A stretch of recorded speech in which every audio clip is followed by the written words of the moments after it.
প্রিয় শ্রোতা বন্ধুরা, আজ আমরা শুনব চমৎকার কিছু লোমহর্ষক অ্যাম্বুলেন্স ড্রাইভারের জীবনের ঘটনাগুলো আশা করি আপনাদের সবার খুব ভালো লাগবে। কারণ অ্যাম্বুলেন্সের ঘটনাগুলো বরাবরই অনেক ভয়ঙ্কর হয়ে থাকে। বিষয়টা এমন, যখন একটা মানুষের দেহের মধ্যে রুহ থাকে তখন আমরা সবাই সেই মানুষটাকে পছন্দ করি, তার সাথে হাসি ঠাট্টা এবং গল্প তামাশা করতে চাই। কিন্তু যখন ওই একই মানুষের দেহ থেকে রুহটা বের হয়ে যায় তখন সে আমাদের জন্য হয়ে যায় মৃত লাশ মাত্র। তখন তার উপস্থিতি আমাদেরকে ভয় পাইয়ে দেয়। আর যদি তার নিথর ওই দেহের মধ্যে হালকা প্রতিক্রিয়াও হয় তাহলে আমাদের দেহ থেকে প্রাণ বের হয়ে যাওয়ার উপক্রম হয়ে যায়। তাই দম ঘরের এবং অ্যাম্বুলেন্সের ঘটনাগুলো খুব লোমহর্ষক হয়ে থাকে। আমার নাম মোহাম্মদ শরীফ, আমি ঢাকার কেরানীগঞ্জে থাকি। আমি আজ যে ঘটনাটি শেয়ার করতে যাচ্ছি তা ঘটেছিল আমার চেনা পরিচিত এক অ্যাম্বুলেন্স ড্রাইভারের সাথে। আমি সঙ্গত কারণে সে যে জায়গায় কাজ করত সেই জায়গার ঠিকানা বলছি না, তবে তার নাম শফিক মিয়া। তিনি যখন অ্যাম্বুলেন্স ড্রাইভিং এর কাজে প্রায় 1 বছর পার করছিলেন তখন তার সাথে এই ঘটনাটি ঘটেছিল, যা আজ আমি শেয়ার করব। তার বয়স আনুমানিক 32 থেকে 35-এর ভিতরে হবে। যাই হোক, আমি ঘটনাটা শফিক মিয়ার কাছ থেকে শুনেছিলাম। আর কথা না বাড়িয়ে ঠিক সেভাবেই ঘটনাটা বলি যেভাবে আমি তার কাছে শুনেছিলাম। বলছেন শফিক মিয়া, সালটা ছিল 2003, সময়টা ছিল রাতের। সচরাচর আমার সাথে আমার হেল্পার আরিফ থাকতো, কিন্তু আরিফের ব্যক্তিগত কিছু কাজের কারণে আরিফ আর সেই দিন আমার সাথে ছিল না। আমি একাই একটি লাশ অ্যাম্বুলেন্সে বহন করে তার গ্রামের বাড়িতে পৌঁছে দিচ্ছিলাম। গ্রামের মানুষ লাশের জন্য সকাল পর্যন্ত অপেক্ষা করতে পারবে না, তাই যত দ্রুত সম্ভব লাশ পৌঁছে দিতে হবে। এমনিতে আমার বের হতে হতে একটু দেরি হয়ে গিয়েছিল। অবশ্যই দোষটা আমার নয়, হাসপাতাল কর্তৃপক্ষের। তারাই কাগজপত্র করতে করতে দেরি করেছিল। আমি আল্লাহর নাম নিয়ে লাশটা গাড়িতে করে রওনা দিয়ে দিলাম সেই গ্রামের উদ্দেশ্যে। শুরুতেই রাস্তায় আমি কোনো জনমানব দেখিনি। সচরাচর ওই সময় রাস্তায় এতটাও নীরব থাকার কথা নয়, তবে কি আর করার, কাজ তো করতেই হবে। গাড়ির পেছনে লাশ ছিল, সামনের সিটে আমি একা বসা, চারপাশে গাছপালা ছিল। রাতের অন্ধকারে এক একটা গাছপালা যেন এক একটা দানবের মতো আমাকে ভয় দেখাচ্ছে। যদিও আমার কাজের তখন 1 বছর প্রায় শেষ হয়ে গিয়েছে, কিন্তু ভয় এমন একটা জিনিস যে ভয়ের অভিজ্ঞতা আপনার যতই হোক না কেন কখনোই একেবারে মন থেকে মুছে ফেলতে পারবেন না। আর আমি একা কোনো লাশ পৌঁছে দিয়েছি এমন খুব কম হয়েছে। আমি গাড়ি চালাচ্ছিলাম আর বারবার আয়নাতে পেছনের দিকে দেখছিলাম। সবকিছু ঠিকঠাক ছিল, তবে আমার মনে এক অজানা ভয় বারবারই উকি মারছিল। তারপরেও আল্লাহর উপর ভরসা করে পথে এগিয়ে চলছিলাম। আমি এগিয়ে চলছিলাম, যদিও মাঝে সাঝে একটা গাড়ির দেখা পাওয়া যেত। কিন্তু যতই পথ এগিয়ে সামনে যাচ্ছিলাম ততই গাড়ির সংখ্যা ধীরে ধীরে কমতে শুরু করলো। আর আশেপাশের ঝোপঝাড় থেকে অদ্ভুত রকমের আওয়াজ শুনতে পাচ্ছিলাম। মনের মধ্যে এমনিতে ভয় ছিল, এর মধ্যে এরকম পরিবেশ আমার ভয়কে আরো বেশি উৎসাহ দিচ্ছিল। গাড়ি চালাতে চালাতে হঠাৎ করে ইঞ্জিন থেকে একটা গট গট শব্দ এসে গাড়িটা থেমে গেল। আমি ইঞ্জিন চেক করার জন্য গাড়ি থেকে টর্চ হাতে করে বাইরে নামলাম। বাইরে নামার পর আমার অনুভব হলো চারপাশের জঙ্গলের মতো পরিবেশ আরো বেশি নীরব হয়ে গেছে, আর কোনো গাড়ি ঘোড়া দেখা যাচ্ছে না। আমার খুব ভয় লাগছিল তখন। তারপরেও ইঞ্জিন থেকে কিসের শব্দ বের হয়েছিল তা দেখার জন্য ইঞ্জিনের কাছে গেলাম। হঠাৎ আমি শুনতে পেলাম ঝোপঝাড়ের কাছ থেকে কেমন যেন ঝনঝন আওয়াজ আসছে। আর শুধু ঝনঝন আওয়াজ নয়, বরং কেউ যেন হাঁটছে এরকম পায়ের শব্দ শুনতে পেলাম। ভাবলাম হয়তো কেউ এসেছে, এভাবে পেছনে তাকালাম, কিন্তু সেখানে কেউ ছিল না। যতদূর দেখতে পারছিলাম সবকিছুই জনমানব শূন্য ছিল। আমি কিছুটা অবাক হয়ে গেলাম। তারপর ভাবলাম হয়তো কোনো জঙ্গলি জানোয়ার দৌড়ে পালিয়েছে। তাই ওই বিষয়টাকে পাত্তা না দিয়ে ইঞ্জিন চেক করতে শুরু করি। সবকিছু চেক করে দেখলাম ঠিকঠাক আছে, কোনো টেকনিক্যাল ইস্যু বা অন্য কিছুই হয়নি। আবার গাড়িতে গিয়ে উঠে বসলাম। এমন সময় আমার মনে হলো গাড়ির পেছন দিকটায় নড়াচড়া হয়েছে, যেখানে লাশ রাখা ঠিক সেইখানে। আমার সরাসরি পেছনে তাকানোর সাহস হচ্ছিল না, তাই আয়নার দিকে তাকিয়ে পেছনের দৃশ্য দেখলাম। সবকিছু ঠিকঠাক ছিল, তাই আল্লাহ ভরসা করে আবার গাড়ি স্টার্ট দিলাম। আল্লাহর অশেষ মেহেরবানিতে প্রথম স্টার্টেই গাড়ি চলতে শুরু করলো। আমার সাথে ঘটা এই ঘটনাটা শুরু থেকে শেষ পর্যন্ত পুরোটাই আমার জন্য ভয়ঙ্কর ছিল। আমি গাড়ি চালাতে থাকি। কিছুক্ষণ পর আমার কানে খুব হালকা হালকা গুনগুনের আওয়াজ এলো। প্রথমে ভেবেছিলাম হয়তো রাস্তায় কোনো জায়গায় দূরে কোথাও গান বাজনা হচ্ছে, যার আওয়াজ খুব ধীরভাবে আমি পাচ্ছি। কিন্তু বেশ খানিকটা রাস্তা পার হয়ে গেলেও আমি সেই আওয়াজ, সেই গুনগুন এখনো শুনতে পারছিলাম। অর্থাৎ সেটা অন্য কোনো জায়গা থেকে আসছিল না, বরং আমার গাড়ির পেছন থেকে আসছিল। আমি গাড়ি চালাতে চালাতে পেছন দিকটায় খেয়াল করে আওয়াজটা আরো ভালোভাবে শুনতে চাইলাম। তখন আমি শিওর হয়ে গেলাম যে আওয়াজ গাড়ির পেছন থেকে আসছে, কিন্তু এত হালকা যে কি গুনগুন করা হচ্ছে তা বোঝা যাচ্ছে না। আমি নিজের মনকে মিথ্যা সান্ত্বনা দিতে শুরু করলাম। ভাবলাম আমার মনের ভুল, আর গাড়ি চালানোর দিকে মনোযোগ দিলাম। 2 থেকে 1.5 মিনিট পর আমার চলন্ত গাড়ির জানালায় কেউ একজন টোকা দিল। টোকাটা বাম পাশ থেকে এসেছিল। এইবার আমার শির দাঁড়াবে এক ঠান্ডা শিহরণ নেমে গেল। ভয়ে আমি গাড়ি থামিয়ে দিলাম আর ওদিকে জানালার বাইরে আলমারি দেখতে শুরু করলাম, কিন্তু কেউ ছিল না। আর তাছাড়া অবাক করা ভয়ঙ্কর বিষয় হলো, চলন্ত গাড়িতে কিভাবে কেউ টোকা দেবে? এটা তো খুব কঠিন একটা কাজ। এবার আমার মনের মধ্যে আরো ভয় বেশি জোরাদার হলো। আমি তাড়াতাড়ি গাড়ি চালাতে শুরু করলাম। তখন আমার শরীরের শিরা উপশিরায় ভয় দৌড়াচ্ছিল। গাড়ির গতি আমি বাড়িয়ে দিলাম। কয়েক কিলোমিটার রাস্তা পার হয়ে আসার পর গাড়িটা আবার থেমে গেল। এবার আর ইঞ্জিন থেকে কোনো আওয়াজ আসেনি, এমনিতেই হঠাৎ করে গাড়ি থেমে যায়। এবার গাড়ি থামায় আমার কিছুটা রাগ উঠে যায় আর নিজেকে অসহায় মনে হতে শুরু করে। আমি যতই চেষ্টা করছিলাম তাড়াতাড়ি লাশটা পৌঁছে দিতে, ততই বাধা বিপত্তির মুখোমুখি হচ্ছিলাম। এবার গাড়ি যেখানে থেমেছে সেই জায়গার নীরবতা ও ভয়ঙ্কর পরিবেশ আগের চাইতে আরো বেশি ছিল। আমি সাহস করে আল্লাহর নাম নিয়ে আবার ইঞ্জিন চেক করতে শুরু করি। ভয় তো লাগছিলই। ইঞ্জিন চেক করার সময় আমার অনুভব হলো যে পিছনে কেউ দাঁড়িয়ে আছে আর আমাকে দেখছে। এমন অনুভব হওয়ার সাথে সাথেই পেছন দিকে তাকালাম, কিন্তু সেখানে কেউ ছিল না। আমার হৃদস্পন্দন বেড়ে গেল। এই অবস্থা দেখে আমি আর বাইরে থাকার সাহস করতে পারলাম না। তাড়াতাড়ি গাড়িতে গিয়ে উঠে বসলাম আর স্টার্ট দিতে শুরু করলাম, কিন্তু এবার গাড়ি স্টার্ট নিচ্ছিল না। আমি বারবার চেষ্টা করছিলাম। প্রায় 15 থেকে 20 মিনিট পার হয়ে যাওয়ার পর গাড়ি অবশেষে স্টার্ট নেয়। তারপর গাড়ি চালাতে চালাতে হঠাৎ পেছন থেকে একটা আওয়াজ এলো। মনে হলো গাড়ির পেছন থেকে কেউ নড়াচড়া করছে। মনে হচ্ছিল যেন লাশটা নড়ে চড়ে উঠলো। আমি ভয়ে ভয়ে পেছনে তাকালাম, কিন্তু সব ঠিক ছিল। লাশটা নিজের জায়গায় নিথর হয়ে পড়ে আছে, সবকিছু নিজ নিজ জায়গায় আগের মতো। আমি তখনও গাড়ি চালাচ্ছিলাম। নিজেকে সান্ত্বনা দিলাম যে এগুলো আমার মনের ভুল। আমি খুব ক্লান্ত আর ভয়ে আছি, তাই উল্টাপাল্টা কথা মনে আসছে। আমার গাড়ি কখনো চলমান ছিল। আমার অবস্থায় আমি দেখলাম কেউ একজন মনে হলো রাস্তার একপাশে দাঁড়িয়ে আছে, তবে তাকে অস্পষ্ট দেখা যাচ্ছিল। হেডলাইটের আলোতে আপসে আপসে দেখছিলাম। এমন দেখার পর আমি সাথে সাথে গাড়িটা থামিয়ে দিলাম। তারপর সামনে ভালো করে তাকালাম, কিন্তু এখন আর কাউকে দেখা যাচ্ছে না। সবকিছু ফাঁকা, সামনে দূর দূর পর্যন্ত কেউ নেই। এটা দেখে আমি নিশ্চিত ছিলাম যে কেউ না কেউ সেখানে ছিল, কিন্তু গাড়ি থামানোর পর কেউ নেই। আমি আগের চাইতে আরো বেশি জোরে গাড়ি চালাতে শুরু করলাম। আমি ভিতরে অস্বস্তি কাজ করছিল। এতক্ষণ যাবৎ আমার সাথে যা হচ্ছে তা মোটেও কোনো স্বাভাবিক বিষয় ছিল না, সেটা আমি বুঝে গেছি। গাড়ি চালাতে শুরু করলাম আরো স্পিডে। আশপাশের গাছপালা আর বাঁশঝাড় থেকে অনবরত বিভিন্ন ধরনের আওয়াজ আসছিল, যেগুলো আমাকে আরো বেশি ভয় পাইয়ে দিচ্ছিল। আওয়াজগুলো কখনো এমন ছিল যেন গাছের ডাল ভেঙে পড়ছে, পাখিরা চেঁচামেচি করছে, আবার শিয়াল ও কুকুরের একত্রে ডাক। সবচাইতে ভয়ঙ্কর ছিল পায়ে হাঁটার শব্দ। চলন্ত গাড়ি থেকে আমি পায়ে হাঁটার শব্দ পাচ্ছিলাম, কখনো খুব দূর থেকে তো কখনো একদম কাছ থেকে। বারবার আয়না দিয়ে পিছনের দৃশ্য দেখতাম, মনে হতো যেন লাশটা কেঁপে কেঁপে উঠছে। কিন্তু খুব ভালো করে যখন দেখতে যেতাম তখন সবকিছু একদম স্বাভাবিক দেখা যেত।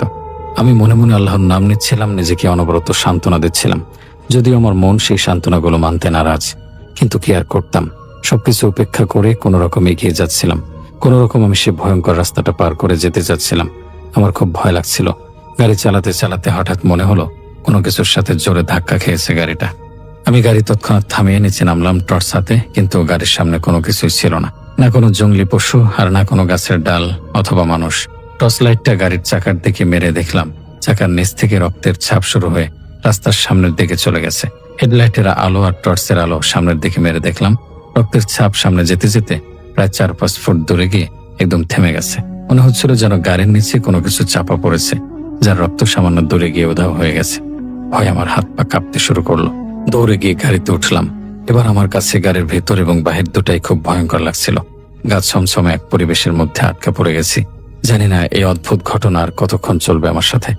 গাড়ি চালাতে শুরু করলাম। চলতে চলতে কিছু দূর যাওয়ার পর আবার দেখলাম রাস্তার মাঝ বরাবর ছায়ার মতো কিছু একটা ধীর গতিতে হেঁটে যাচ্ছে। হেডলাইটের আলোতে আমি স্পষ্ট দেখতে পাচ্ছিলাম না, সবকিছু সুন্দরভাবে দেখা যাচ্ছিল, শুধুমাত্র ওই ছায়াটা ছাড়া। মনে হচ্ছিল হেডলাইটের আলো ওই ছায়ার এপাশ ওপাশ ভেদ করে যাচ্ছে। ভাবলাম আবার কোনো মানুষ নাকি। হর্ন বাজালাম যাতে শেষ হয়ে যায়, কিন্তু হর্ন বাজানোর পর সেই ছায়াটা সামান্য সময়ের জন্য একবার গাড়ির দিকে তাকালো, তারপর সামনের দিকে তাকিয়ে ভ্যানিশ হয়ে গেল। ভয় আমার পিলে চমকে উঠল। মনে মনে আল্লাহ আল্লাহ জিকির করছিলাম।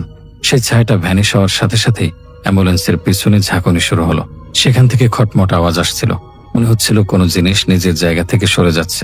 ভাবলাম এই ঝাঁকুনির কারণে আবার লাশটা পড়ে গেল নাকি।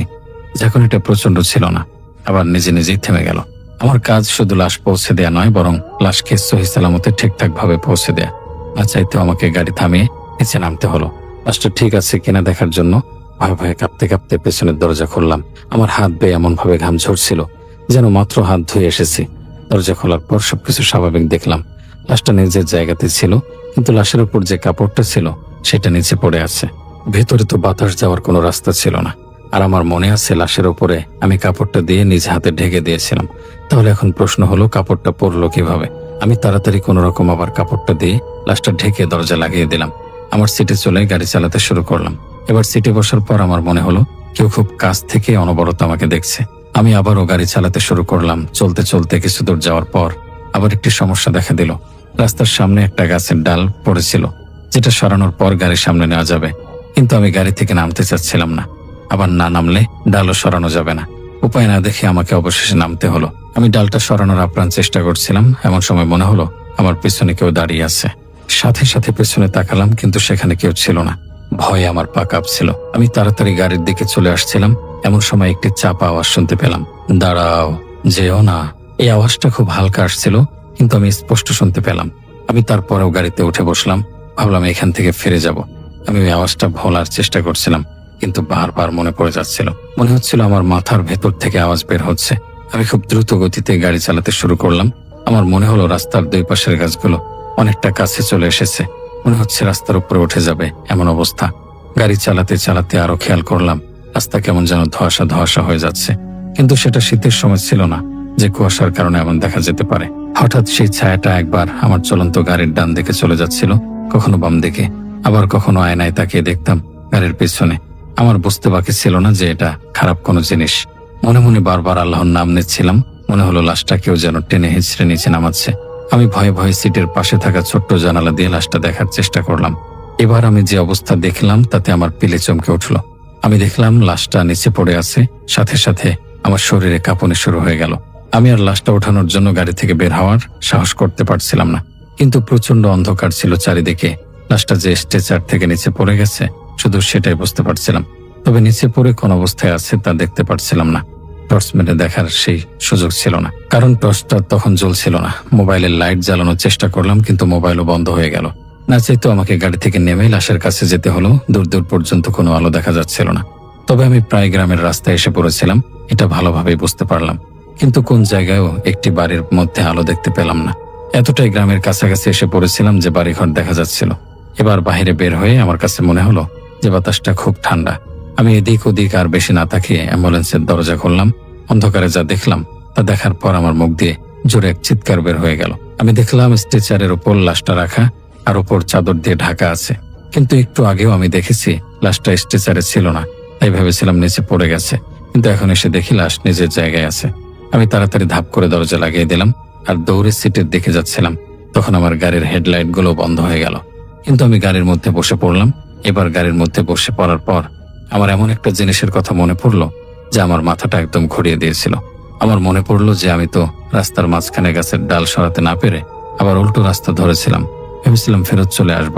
তাহলে আমি কিভাবে এই গ্রামের রাস্তায় এসেছি? এই জিনিসটা আমাকে অনেক ভাবিয়ে তুলল। আমার মনে হয় আমি ঘরের মধ্যে চলে গিয়েছিলাম। কিছুতেই মনে পড়ছিল না যে আমি আবার কিভাবে রাস্তায় এসেছি। ভয়ে আমি অনবরত ঘামতে শুরু করলাম। গাড়ি স্টার্ট দিচ্ছিলাম, কিন্তু নিচ্ছিল না। হঠাৎ আমার কি মনে হলো আমি গাড়ি থেকে নেমে ওই বাড়িগুলোর দিকে হাঁটা শুরু করলাম। বাড়িগুলো খুব একটা দূরেও ছিল না। কিছু সময় হাঁটার পর এক বাড়ির দরজায় টোকা দিলাম, কিন্তু দরজা খুলল না। আরেকটু হেঁটে অন্য একটা বাড়ির দরজায় টোকা দিলাম, কিন্তু এবারও কোনো সাড়া পেলাম না। এভাবে কমপক্ষে 4-5টা বাড়ির দরজায় টোকা দিয়েছি। দরজা খোলা তো দূরের কথা, কেউ শব্দ পর্যন্ত করেনি। এমনকি সেই বাড়িগুলোর মধ্যে কোনো আলো ছিল না। খুব অদ্ভুত লাগলো আমার এই বিষয়টা। আমি হতাশ হয়ে গাড়ির দিকে ফিরে আসছিলাম। এমন সময় আমি প্রচন্ড বিকট একটা শব্দ পেলাম। শব্দটা আমার অ্যাম্বুলেন্সের কাছ থেকে আসছিল। আমি দৌড়ে অ্যাম্বুলেন্সের দিকে যাচ্ছিলাম, কারণ লাশের যদি কিছু হয় তাহলে পরিবারের কাছে কি জবাব দেব। দৌড়াতে দৌড়াতে অ্যাম্বুলেন্সের সামনে গিয়ে দেখি লাশ রাস্তায় পড়ে আছে। ভয়ে আমার হাত পা কাঁপছিল। আমি দেখলাম লাশটার মুখে অদ্ভুত হাসি। ওই হাসি আমার শির দ্বারা বেয়ে এক শিহরণ নামিয়ে দিল। যখন আমি লাশটা আবার স্ট্রেচারে ওঠানোর জন্য স্পর্শ করলাম, তখন আমার ভয় 10 গুণ বেড়ে গেল। কারণ ওই মৃত লাশের শরীরটা একদম স্বাভাবিক তাপমাত্রার। জীবিত মানুষের শরীরের তাপমাত্রা যেমন থাকে ঠিক তেমন। শুধু শরীর স্পর্শ করলে কেউ বুঝতে পারবে না যে এটা একটা মৃত মানুষ। আমি যখন ওই লাশটা ধরছিলাম তখন আমার হাত পা কাঁপছিল। আমার সম্পূর্ণ শরীরে যেন কারেন্ট লেগেছে। খুব কষ্ট করে উঠিয়ে দরজা লাগিয়ে দিলাম আর গিয়ে সিটে বসলাম। সিটে বসতে না বসতে হেডলাইট এবং ইঞ্জিন আপনা আপনি চালু হয়ে গেল। আমি সাথে সাথে গাড়ি স্টার্ট দিলাম। আল্লাহর নাম নিয়ে আবার গাড়ি চালাতে শুরু করলাম। গাড়ি চালাতে চালাতে মোটামুটি কিছু সময় ভালোভাবে রাস্তা চলছিলাম, কিন্তু হঠাৎ হেডলাইটের আলোতে আমার চোখে একটা দৃশ্য ধরা পড়লো। দেখলাম ওই ছায়াটা কখনো রাস্তার এপাশ থেকে ওপাশ আমার গাড়ি ভেদ করে চলে যাচ্ছে, আবার কখনো গাছের ডালে উঠে যাচ্ছে, কিন্তু আমি গাড়ি থামালাম না। হঠাৎ আমার চোখের সামনে ওই ছায়াটা হেডলাইটের আলো থেকে উধাও হয়ে গেল। ছায়াটা উধাও হয়ে যাওয়ার সাথে সাথে আমার গাড়িটা ভারী হয়ে গেল, গতি কমে গেল। মনে হচ্ছিল গাড়ির উপরে হয়তো কেউ ভারী পাথর রেখে দিয়েছে, তাও আবার বিশাল আকৃতির। তখন আর আমার ভয় নিয়ন্ত্রণে থাকলো না। আমি এবার চাচ্ছিলাম গাড়ি আর লাশ রেখে শুধু নিজের প্রাণ নিয়ে পালিয়ে যেতে। ব্রেকে চাপ দিলাম, কিন্তু গাড়ি ব্রেক হচ্ছিল না। আমি খেয়াল করলাম গাড়িটা আমার নিয়ন্ত্রণে নেই। ইতিমধ্যে লাশের জায়গা থেকে একটা স্পষ্ট উচ্চ ভাষার কণ্ঠস্বর ভেসে এলো। সেটা নারী কণ্ঠ ছিল নাকি পুরুষ কণ্ঠ তা আমি জানি না, কিন্তু প্রচন্ড ভয় করছিল। সেই শব্দ বলছিল, বলেছি না যেও না, এটা আমাদের রাস্তা, তোমার ইচ্ছায় আসলেও যাবে আমার ইচ্ছায়। এতটুকু মনে আওয়াজটা থেমে গেল, আর ভয়ে আমার বমি চলে এলো। চলন্ত গাড়িতে আমি জানালা দিয়ে মাথা বের করে বমি করছিলাম। গাড়িতে আমার কোনো নিয়ন্ত্রণ ছিল না, কিন্তু গাড়ি নিজ গতিতে চলছিল। ভয় সীমা ছাড়িয়ে যাচ্ছিল। হঠাৎ গাড়িটা সরাসরি জনের দিকে যেতে শুরু করলো। আমি শুধু চুপচাপ করে বসে বসে দেখছিলাম। তবে একবার গাড়ির দরজা খোলার চেষ্টা করেছি, কোনো মতে দরজা খুলছিল না। আমি বারবার চেষ্টা করেছিলাম নিজেকে বাঁচানোর। এক পর্যায়ে সেই ফসলের জমিতে গাড়ি থেমে যায়, দরজা আপনা আপনি খুলে যায়। আমি আর কিছু না ভেবে এক লাফ দিয়ে গাড়ি থেকে নেমে যাই। নেমে যেতেই দেখি দরজার সামনে না শেষে চাঁদে কি পড়ে আছে। দৌড় দিয়ে অ্যাম্বুলেন্সের দরজার সামনে গিয়ে দেখি দরজা খোলা, স্ট্রেচার ফাঁকা, লাশটি গাড়িতে ছিল না। আমি আবারও সিটের সামনে আসলাম। তখন যে দৃশ্য নিজের চোখে দেখলাম তা দেখে আর নিজেকে নিয়ন্ত্রণে রাখতে পারিনি। আমি দেখলাম সেই ফসলি জমিনের মাঝখানটা মাঠের মতো জায়গায় পরিণত হয়েছে। শত শত সাদা জামা পরিহিত কালো কালো মানুষ জানাজার নামাজ পড়ছে, আর সামনে খাটিয়ার ওপর আমার অ্যাম্বুলেন্সের লাশটা রাখা। লাশটা শুয়েছিল না, বরং বসেছিল। আর তাদের ইমাম যে ছিল, অর্থাৎ যে নামাজ পড়াচ্ছিল, সে দেখতে ঠিক আমার মতো, তবে গায়ের রং বিদঘুটে কালো। এতটুকু দেখার পর আমি মাগো বলে এক চিৎকার দিয়ে জ্ঞান হারিয়ে ফেলি।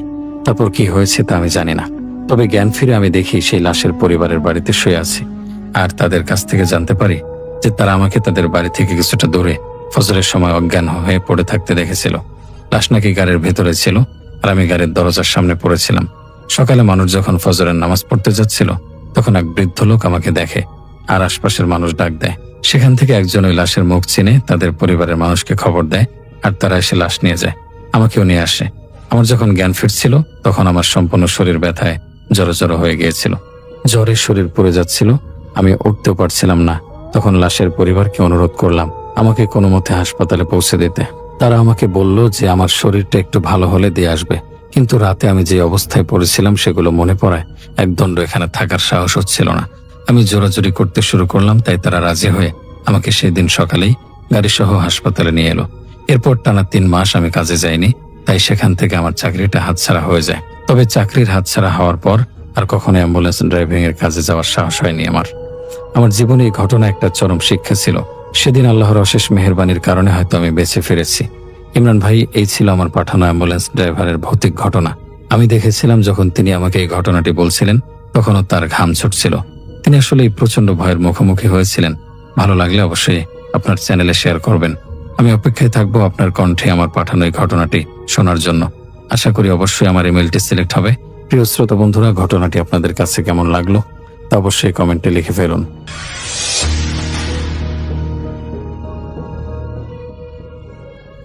আসসালামু আলাইকুম রাসেল ভাই, ধন্যবাদ আমাকে ভূত এফএম এর সুযোগ করে দেওয়ার জন্য। আমি একজন ভূত এফএম এর মডারেটর। আজকে যে ঘটনাটা আমি শেয়ার করব, এই ঘটনাটা রফিকের একটি ঘটনা। তিনি বলেছিলেন, মানে আমি রাসেল ভাই বলতে গেলে যে অনেক জোরাজুরি করে তার কাছে ঘটনাটা নিয়েছি, এবং ওনাকে বলছিলাম যে ভাই আমাকে একটি অ্যাম্বুলেন্সের ঘটনা দেন। তো উনি বলছেন যে ভাই, যে ঘটনাটা আমি শেয়ার করব, এই ঘটনাটা যদি আজও শেয়ার করি তাহলে আমার নামে মামলা হয়ে যাবে এবং আমি খুবই বিপদে পড়ে যাব। তা আমি আর কি শুনছিলাম যে ওনার বাড়িতে এরকম ঘটনা ঘটছে, অ্যাম্বুলেন্সে অ্যাক্সিডেন্ট হয়ে তার অবস্থা খুব খারাপ অবস্থায় আছেন, এবং ওই অবস্থায় তিনি অ্যাম্বুলেন্স ড্রাইভিং ছেড়ে দিয়েছেন এবং এই ঘটনাটা শোনার জন্য আমি তার কাছে যাই যে ভাই কিভাবে অ্যাক্সিডেন্ট হলেন আর কি ঘটনা ছিল, আর তার কাছে কোনো ভয়ানক ঘটনা ছিল কিনা।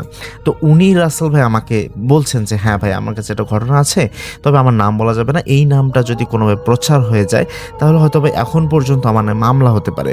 তো আমি বললাম ঠিক আছে সমস্যা নেই, আমি আপনার ছদ্মনামেই ইউজ করব, তো আপনি আমাকে বলেন যে আসলে কি ঘটনা ছিল। তো উনি আমাকে বলেছিলেন, আমি আমার মতো করে বলছি যে এই ঘটনাটা কি ছিল তার সঙ্গে। আসলে ওনার নাম ছিল রফিক, অ্যাম্বুলেন্স ড্রাইভার ছিলেন। তবে মানে সাধারণত এই সহকারী জামাল তার সঙ্গে থাকতেন। যে কোনো জায়গায় যদি মানে লাশ নিয়ে যাইতে হয় বা হচ্ছে এমন অবস্থা হয় যে কারো ডেলিভারি হবে বা কারো ডেলিভারি অবস্থা খুব খারাপ অবস্থা, তাই ঢাকা নিয়ে যেতে হবে গ্রাম থেকে, তো এই বিষয়গুলোতে তারা দুজনে যাইতেন, একজন জামাল এবং সাথে ছিলেন রফিক। তো এখন সেদিন কি হয়েছে, জামাল জ্বরে আক্রান্ত হয়ে আসতে পারে নাই, তো রফিক একাই রোগী নিয়ে হাসপাতালে যাচ্ছিল সেদিন। তো রাসেল ভাই হয়েছে কি, পিছনে শুয়েছিল এক গুরুতর অসুস্থ রোগী। রোগীর স্বজনরা বারবার বলছিল যে ভাই একটু দ্রুত যান, মানুষটা বাঁচবে না, আপনি তাড়াতাড়ি যান, একটু দ্রুত করেন। তো রফিকের মাথা মানে খুবই তখন উন্মাদ ছিল যে কত তাড়াতাড়ি নিয়ে যাওয়া যায়। আসলে তারা তো আসলে এইরকম রোগীর সমস্যাগুলো নিয়েই দৌড়াদৌড়ি করেন রাসেল ভাই। তো ওনার মানে ওই রকম উনি মাথা নাড়িয়ে সম্মতি দিল যে হ্যাঁ ঠিক আছে ভাই আমি যাচ্ছি, সমস্যা নেই। কিন্তু সারা দিন ডিউটি করার কারণে তার চোখে তখন মানে খুব ঘুম ধরতেছে। উনি বলছেন ভাই আমার এমন হচ্ছে যে আমি ঘুম আসছে, আবার ধপ করে দেখা যাচ্ছে ঘুম আসতেছে, আবার জাগনা পেয়ে ধসমস করে উঠে গাড়ি চালাইতে থাকি, না স্টিয়ারিং ঠিক আছে, মানে 1 সেকেন্ডের জন্য মনে হয় যে আমার মাথা থেকে বা আমার চোখ বন্ধ হয়ে যায়, এরকম মনে হয়েছিল। তো হাইওয়ের একটি নির্জন অংশে পৌঁছাতেই রাস্তার পাশে দেখা গেল একজন বৃদ্ধা, ছেঁড়া কাপড়, হাতে একটা লাঠি, মনে হচ্ছিল যে তিনি ভিক্ষা করে বাড়ি ফিরছিলেন। ঠিক তখনই রফিকের চোখ 1 সেকেন্ডের জন্য বুঝে এলো, মানে একদম বন্ধ হয়ে গেল। ধাম করে প্রচণ্ড একটা শব্দ হলো, অ্যাম্বুলেন্স কেঁপে উঠল। রফিক ব্রেক কষে গাড়ি থামালো এবং গাড়ি থামাতে থামাতে একটু লেট হয়ে গেছে। দেখেন যে পাশের যে বৃদ্ধা ছিলেন উনি হয়তো বা ফকির হবে বা কোনো ভিক্ষা টিক্ষা করেন, তো ওনার শরীরের উপর দিয়ে অ্যাম্বুলেন্সটা চালিয়ে দিয়েছেন। এখন গাড়িতে থাকা রোগীর অবস্থা খারাপ, এদিকে একে মেরে ফেলছেন এবং তাদের পরিবারের মানে যারা যারা বলছেন যে ভাই আমরা যদি এই বিষয় নিয়ে আপনি এখন যদি ঘাটতে যান তাহলে কিন্তু আমাদের খুব খারাপ অবস্থা হবে, আপনারও খারাপ অবস্থা হবে, আমরা গাড়িটা নিয়ে খুব দ্রুত যে এখান থেকে যাই তাহলে সব কিছু থেকে আমরা বেঁচে যাচ্ছি, এই কথা বললেন। তো ঠিক আছে ভাই তাড়াতাড়ি চলেন। তো উনি কি করলেন যে হ্যাঁ বুঝতে পারছি এটা পুলিশি কেস মেস আছে, উনিও গাড়ি খুব দ্রুত করে ওখান থেকে মানে ওই চাপা দিয়ে ভিক্ষুককে মেরে তারা চলে গেল। তো এখন রফিকের বুকে তো একটা ভয় যে আমি তো মেরে ফেলছি, হ্যাঁ মানে এটা তো খুব খারাপ একটা পরিস্থিতি করে ফেলছি, এটা তো মানে ওনার তো মনে মনে ভয় এটা থাকে। তো উনি, আমি সঙ্গত কারণে ওই হাসপাতালের নামটা আমি আসলে বলছি না, তো সেই হাসপাতালে পৌঁছাতে প্রায় তার 40 মিনিট সময় লাগছিল সেদিন। তো রোগীকে জরুরি বিভাগে নেওয়া হলো। রফিক তখনও ঘামছে। তো হঠাৎ হাসপাতালের গেট দিয়ে আরেকটি অ্যাম্বুলেন্স ঢুকলো, এটা রফিক দেখতে পারলো। দুজন লোক একটি সাদা কাপড়ে মোড়ানো লাশ নামাচ্ছে এবং লাশটা থেকে রক্ত ঝরছে, একদম সাদা কাপড় ভিজে রক্তাক্ত হয়ে গেছে, এরকম একটা অবস্থা। রফিক প্রথমে গুরুত্ব দিল না, কিন্তু লাশের কাপড় একটু সরে যেতেই তার বুকের রক্ত হিম হয়ে গেল, মানে ধক করে উঠলো, হ্যাঁ এটাকে তো আমি মেরে থুয়ে আসছি। ও কিন্তু একটা, ও যে চোর, ওখানে যে ও যে এরকম কাজটা করে আসছে, ওর কিন্তু মনে মনে একটা ভয় ছিল এবং উনি দেখার পর বুঝতে পারছে যে এটা ওটাই। তো উনি চিন্তা করতেছে যে এখান থেকে মানে তার চোখ মুখে একটা চোর চোর ভাব ছিল তখন। তো ও কি করলো যে সে মানে কাঁপতে কাঁপতে আর একটু এগিয়ে গেল। একজন ওয়ার্ড বয় বললো যে রাস্তায় পড়েছিল, কেউ চিনতে পারেনি, পুলিশ বেয়ারিশ লাশ হিসাবে পাঠিয়েছে আমাদের হাসপাতালে। রফিকের মনে হলো যে তার মানে পা অবশ হয়ে যাচ্ছে, শরীর ঘামছে। তো উনি বলছেন যে এত মানে রফিকের চিন্তা যে এত দ্রুত একটা লাশ এখানে কিভাবে আসলো, আর পাশে তো আরো হাসপাতাল ছিল, এটাতেই আসলো কেন। আর যে জায়গায় দুর্ঘটনা হয়েছিল সেখান থেকে তো আস্তে আস্তে অন্তত 1 ঘন্টা সময় লাগার কথা।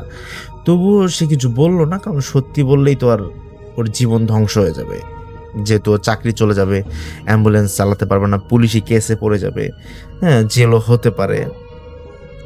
তো এরপর হাসপাতালের মর্গের সামনে সে দাঁড়িয়েছিল রফিক, তার চোখ বারবার সাদা মানে কাপড় মোড়ানো বেয়ারিশ লাশটির দিকে চলে যাচ্ছিল, আর ওর ভিতর থেকে কান্না আসতেছে যে আমি একজনকে বাঁচাতে গিয়ে একজনকে মেরে ফেলছি। রাত তখন প্রায় 3:30। হাসপাতালে একজন কর্মকর্তা আসে, আসার পর লাশটি ওরা তদারকি করবে, বলছে যে লাশ যেহেতু এরকম, এনাকে গোসল দেওয়ার পর লাশটিকে কবরস্থানে পাঠাতে হবে। তো আরেকজন বললেন যে সকালে লোক পাওয়া যাবে না, এখনই পাঠিয়ে দেওয়া ভালো হবে। কিছুক্ষণ আলোচনা শেষে সিদ্ধান্ত হলো লাশটি শহরের বাইরে বেওয়ারিশ কবরস্থান আছে, সেই কবরস্থানের মধ্যে ওখানেই দাফন কাফনের কাজ শেষ করতে হবে। কিন্তু সেদিন অন্য কোনো গাড়ি ছিল না, তাই দায়িত্ব পড়ল সেই রফিকের ওপরই, যে লাশটাকে তুমি নিয়ে যাও। এটা কিন্তু তাদের বোর্ড টেবিল করে রাসেল ভাই, তাদের আসলে এরকম সিদ্ধান্ত হয়েছে যে লাশটাকে যেন সেই নিয়ে যায়। তো ও চিন্তা করতেছে যে মানুষটাকে আমি নিজের হাতে চাপা দিয়েছি, মারছি, আর এখন তার লাশ তাকেই নিয়ে যেতে হবে, ও মানে ও আমাকেই নিয়ে যেতে হবে, তাহলে তো এটা মানে ওর ভয় লাগতেছে। আর এমনিতেও লাশটা খুব দ্রুত এখানে আসছে, এত তাড়াতাড়ি আসার কথা ছিল না, কিন্তু না করারও উপায় নেই। তো ভয়ে ভয়ে অ্যাম্বুলেন্স, তবে রাসেল ভাই এখানে একটা কথা আছে, যে ব্যক্তিটা অ্যাম্বুলেন্সে লাশটা নিয়ে আসছেন উনি কিন্তু এমনি জিজ্ঞেস করছেন যে ভাই লাশটা কোথা থেকে আনলেন, তো উনি বলল যে আমাদের হাসপাতাল থেকে 1 কিলোমিটারের মধ্যে একটা জায়গা ছিল, ওই জায়গার নাম বললেন, আমি জায়গার নামটা বলতে চাচ্ছি না, ওই জায়গায় ওই রাস্তার মধ্যে পড়েছিল। তো ওনার কিন্তু মনে পড়ছে, রফিকের মনে পড়ছে, না এটা তো 1 কিলোমিটার না, অন্তত 1 ঘন্টা গাড়ি চালাইতে হবে, এত দূরে এই ঘটনা ঘটছে, এ লাশ এখানে আসছে কি। ওর মনে কিন্তু প্রথম থেকে একটা সন্দেহ যে হয়তো বা কিছু একটা ঘটতেছে তার সঙ্গে। তো তারপর ওকেই যখন দায়িত্বটা দিল এই লাশটাকে নিয়ে যাইতে হবে, তো লাশটি মানে তখন কি করলো, আর কথা যেহেতু কর্মকর্তা বলেছে ওখানে তো আর কিছু কথা বলার থাকে না, সে লাশটি তার পিছনে তুললো, ইয়ার ভিতরে তার যে অ্যাম্বুলেন্সের ভিতরে নিল। তখন ও বললো যে আমাকে সাথে কেউকে দেন, এই কথা বলছে যে ঠিক আছে তোমার সাথে দেয়া হবে। তো একজনকে বললো যে ভাই আমার বাচ্চা, মানে ওর পাশের আরেকজন, ওর সহকারী তো নেই, বললো যে আরেকজন ছিল লিটন, ওকে বললো যে লিটনকে নিয়ে যাও। তো বললো যে লিটন চলো যাই। তো লিটন বলতেছে ভাই আমার বউয়ের ডেলিভারি হচ্ছে আজকে, আমি আজকে যাইতে পারবো না, এই কথা বললেন। আর কি আরেকজন তো লাশ নিয়ে আসছেন অ্যাম্বুলেন্স ড্রাইভার, আর তেমন কেউ নাই। তো বললো যে ভাই তুমি শুধু লাশটা নামাই দিবা, একা একজন, আর মানে লাশটা তুমি যাবা। তো ও এখন চিন্তা করতেছে যে একটা লাশ আমার গাড়িতে এবং আমি একাই, ওর কিন্তু প্রচন্ড ভয় লাগা শুরু হলো যে আমার হয়তো আজকে একটা খারাপ কিছু ঘটবে আমার সাথে, আর এই লাশকে নিয়ে আমি একাই যাব, মানে রাসেল ভাই এটা তো উনি, তবে ওনার একটা ভয় কম ছিল যে ওরা তো আসলে এরকম লাশ নিয়ে যায়, তারপর হচ্ছে গাড়িতে অনেক মৃত্যু হয়ে যায়, অনেক লাশের, অনেক মানুষ যে এমার্জেন্সি রোগী থাকে গাড়িতে মৃত্যুবরণ করে। তো ওনার মনে হলো যে আর সমস্যা নেই, আমি একটু কিছু খেয়ে টেয়ে নিলে আর সমস্যা হবে না। ও ওর মতো করে মানে ও একটু নেশা টেশা করলো, করে মানে ওর মস্তিষ্কটা অন্যরকম করে সে গাড়ি স্টার্ট দিল, এবং গাড়িটা যখন স্টার্ট দিল তখন সে রাস্তার ঠিক কিছু দূর যাওয়ার পর একদম নির্জন একটা জায়গা রাসেল ভাই, ওখানে মোটামুটি রাস্তাটা কেমন একটু ভাঙ্গাচোরা রাস্তা, আর হচ্ছে পাশে ছিল মানে ওখানকার বন জঙ্গল, তারপর ওখানে একটা বিশাল বড় বট গাছ ছিল, এবং ওই জায়গার পরিবেশটা এরকম ছিল। ওই জায়গায় হঠাৎ করে ইঞ্জিন থেকে একটা শব্দ এসে ঘ্যাট ঘ্যাট করে ওর অ্যাম্বুলেন্সটা বন্ধ হয়ে যায়। আর এই অ্যাম্বুলেন্সটা বন্ধ হওয়ার পর ও তো প্রচণ্ড রকমের ভয় পেয়ে যায় যে এই জায়গায় অ্যাম্বুলেন্সটা বন্ধ হয়ে গেল। ও আসার পর ওর যে ইঞ্জিনটা থাকে ওই ইঞ্জিনটা থেকে একটু ঠিক করার চেষ্টা করলো, কিন্তু কোনোভাবে রাসেল ভাই তার অ্যাম্বুলেন্সটা মানে অন হচ্ছে না, কোনোভাবে স্টার্ট নিচ্ছে না। অ্যাম্বুলেন্স যদি চাবি দিয়ে ঘোরানো হয় খ্যাট খ্যাট খ্যাট খ্যাট করে আবার বন্ধ হয়ে যাচ্ছে। এরকম ঘটনার পর সে প্রচণ্ড রকমের একাকিত্ব, ওখানে কেউ নেই, চতুর্পাশে পুরো নির্জন রাস্তা, বলা চলে যে ওই রাস্তাটা থেকে একজন মানুষের বাড়ি যদি ধরা যায় গ্রাম, প্রায় 1 কিলোমিটার এ পাশেও হবে ও পাশেও 1 কিলোমিটার হবে, এইরকম একটা নির্জন রাস্তায় তাকে আটকায় ফেলছে।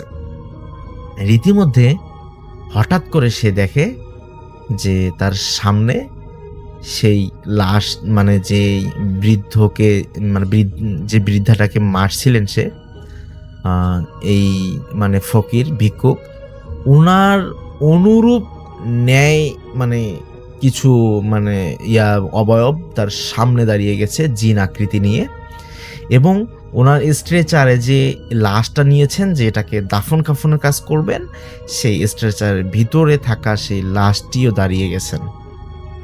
রাসেল ভাই, এই ঘটনাটা আসলে উনি বলছেন যে ভাই এই ঘটনাটা যে কি পরিমাণের, উনি বলছেন যে আমি দেখার পর ওখানে আমি আর নেই, আমি চিৎকার দিয়েছি এত জোরে জোরে, কেউ শোনার মতো একজন মানুষ সেখানে ছিল না।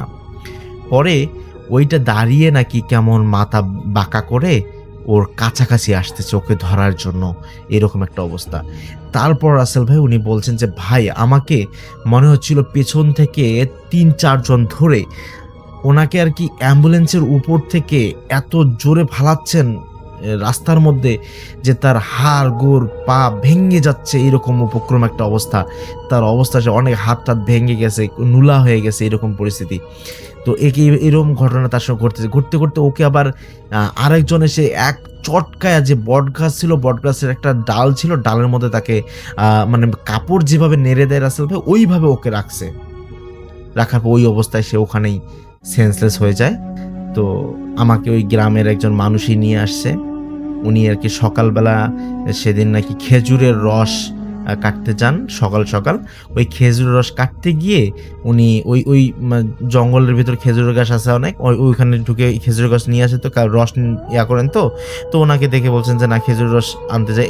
আনতে গিয়ে তার অবস্থা এরকম দেখেন যে তার লাশটা তখন আর কি ওই বট গাছের উপরে, ও কিন্তু ওই পর্যন্ত দেখছিল, কিন্তু তারপর আর কি ওই লোক বলতেছেন আপনার লাশ তো বট গাছের উপরে ছিল না, আমি তো আপনার মানে লাশ তো না, আপনার দেহটা এটা আর কি অ্যাম্বুলেন্সের সামনেই ছিল। তো বলছে যে আমার এখানে পিছনের কোথায়, মানে লাশটা কোথায়, যে লাশটাকে দাফন দিতে হবে। তো বলছে না, তোমার তো স্ট্রেচারে কোনো লাশই ছিল না। তারপর হাসপাতালে যায়, স্যার আমাকে অ্যাম্বুলেন্স দিয়ে আমাকে একটা লাশ পাঠিয়েছিলেন। না, তো তোমাকে তো আমি কোনো লাশ পাঠাইনি, এটা তো হয়নি।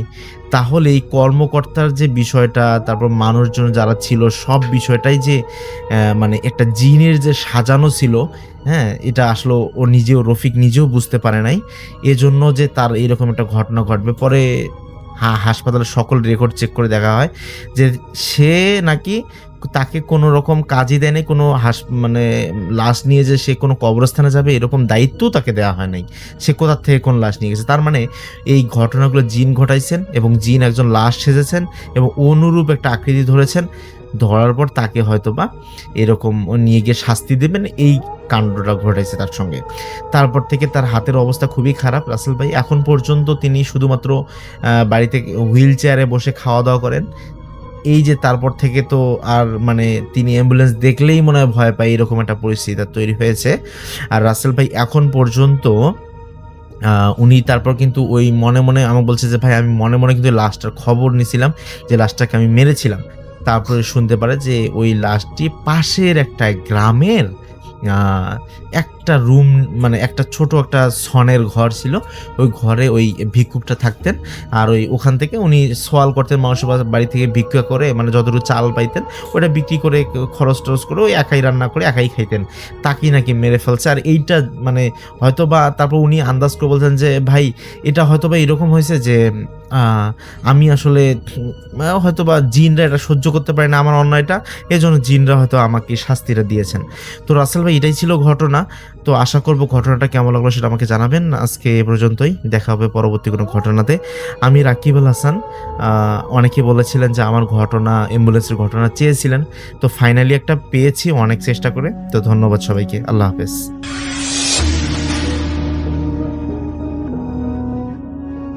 আসসালামু আলাইকুম, আমি সাইফুল। আমি পেশায় একজন অ্যাম্বুলেন্স ড্রাইভার।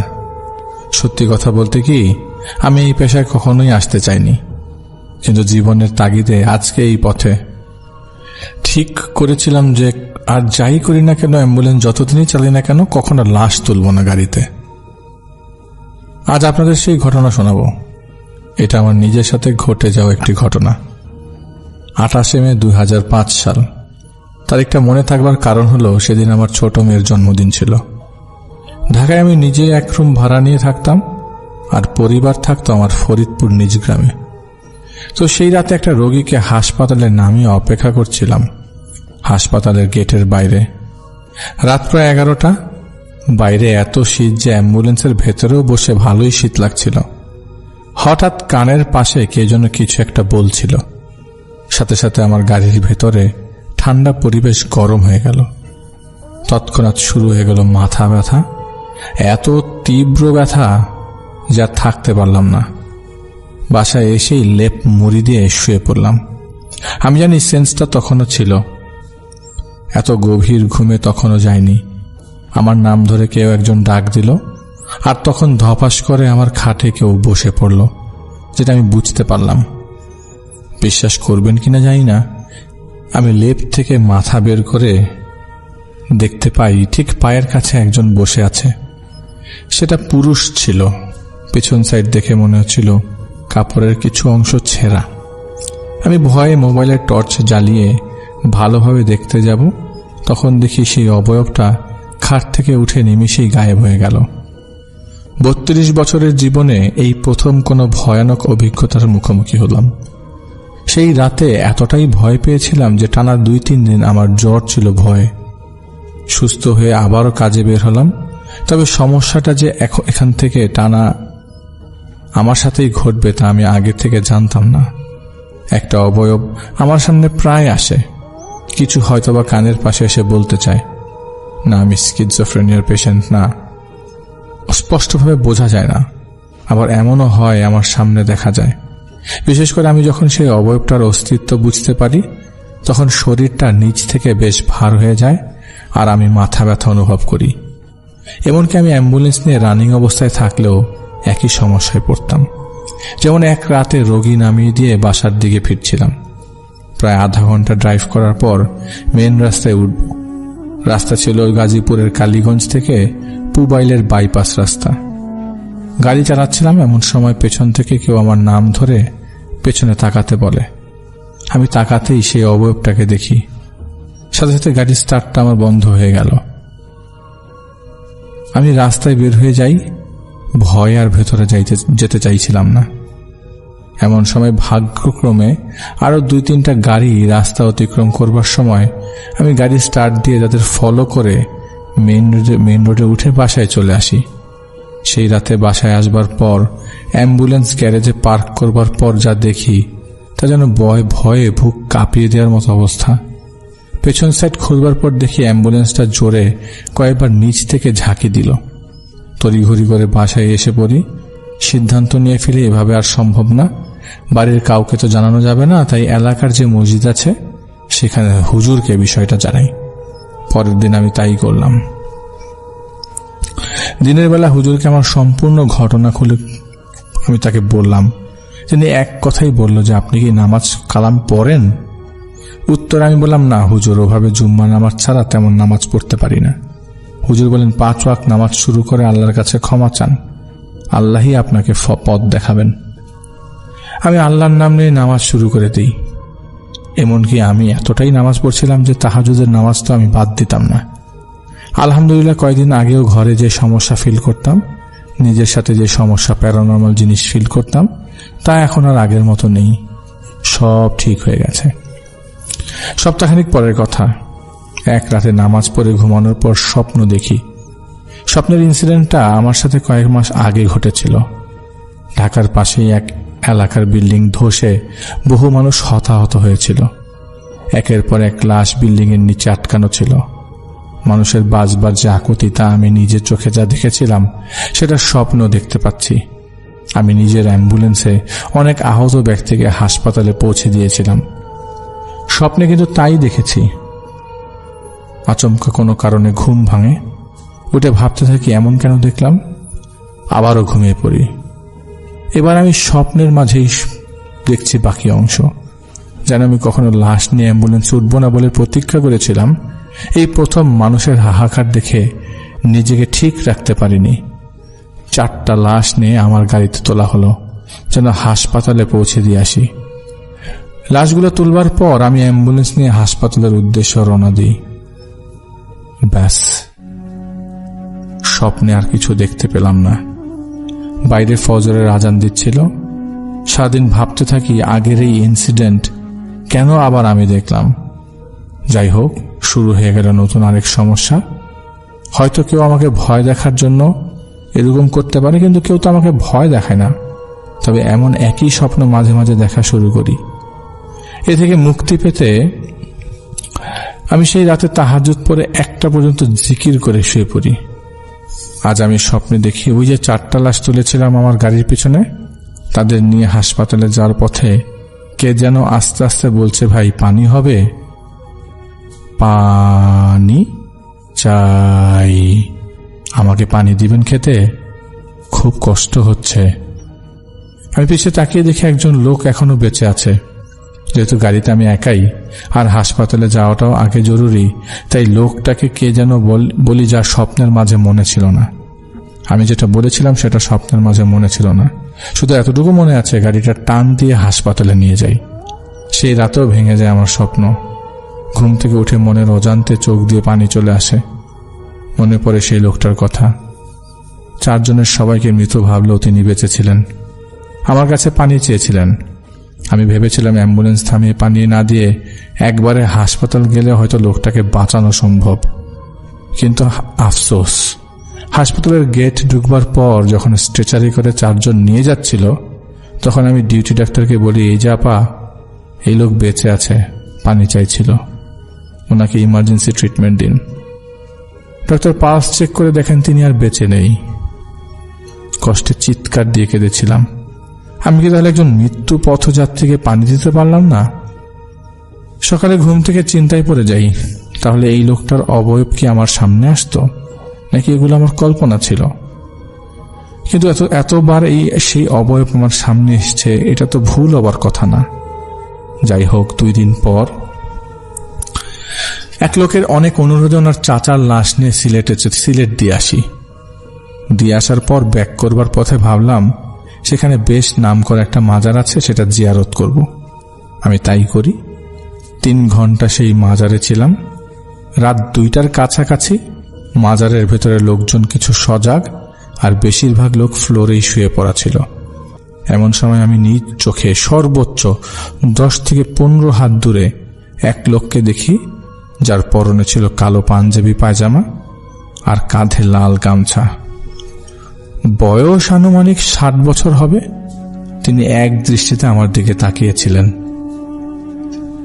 হাত দিয়ে ইশারা দিয়ে আমাকে বলে কাছে ডেকে নেন। শক্ত করে ডান হাতটা ধরে ফেললেন আর ওনার মাথা নিচু করে ফেলেন। বলেন, বাড়ি ফরিদপুর, ঢাকা একা থাকেন? লোকটা কি এখনো ভয় দেখায়? আমি হতবাক হয়ে 3 বারই হ্যাঁ বলি। তারপরে তিনি বলেন, সমস্যা বেশ জটিল, যদি সমস্যার সমাধান চান তাহলে বলি। আপনি চট্টগ্রামের খাদেম আমিমুল হক বারকাতি এর সাথে কি কথা বলেন, উনি আপনাকে সমাধান করে দিবেন। সময় মাত্র 7 দিন, আর যে নামটি ব্যবহার করা আছে সেটি একটি ছদ্মনাম। আমি সেদিনের মতো রাতেই ঢাকার উদ্দেশ্যে রওনা দিই। এরপর 2 দিনের জন্য বাড়িতে যাই। স্ত্রীকে প্রথমবার আমার সব সমস্যার কথা জানাই। ঠিক হয় আমি ঢাকা হয়ে চট্টগ্রাম সেই খাদেমের কাছে যাব, এবং তাই করি। সেই মাজারে গিয়ে সিঁড়ি দিয়ে উপরে উঠে খোঁজ পাই খাদেমের। এসার পর আমাকে নিয়ে বসেন। জানি না বিশ্বাস করবেন কিনা, আমাকে দেখেই তিনি বলেন, সিলেট থেকে আমার খোঁজ পাইছো? মজনু ফকির খোঁজ দিছে? তখন মোবাইলের প্রচলন শুরু হচ্ছে মাত্র। এত কিছু তিনি জানলেন কিভাবে? আমি ভাবলাম হয়তো কোনোভাবে আমার সম্পর্কে তিনি জেনেছেন। তবে আশ্চর্য হই তখন যখন আমার সমস্যা কি কি ঘটেছে তা তিনি অনবরত কোনো তারিখ, এমনকি কোন তারিখে ঘটেছে সেটাও বলে যাচ্ছিলেন। যেই কথা আমি সিলেটে ওই হুজুরকে বলিনি সেগুলো তিনি বলে দিচ্ছেন। এমনকি রাতে কখন কি স্বপ্ন দেখতাম, অবয়ব যা সামনে আসতো, বিস্তারিত সব তিনি বলে যাচ্ছিলেন। সব শুনে আমি ওনাকে প্রশ্ন করি, হুজুর এত কিছু আপনি জানলেন কিভাবে? জবাবে তিনি মুচকি একটা হাসি দিয়ে বলেন, এত কিছু জেনে লাভ নেই বাবা, তুমি কিভাবে এগুলো থেকে মুক্তি পাবা সেটা নিয়ে আমি বলে দিচ্ছি।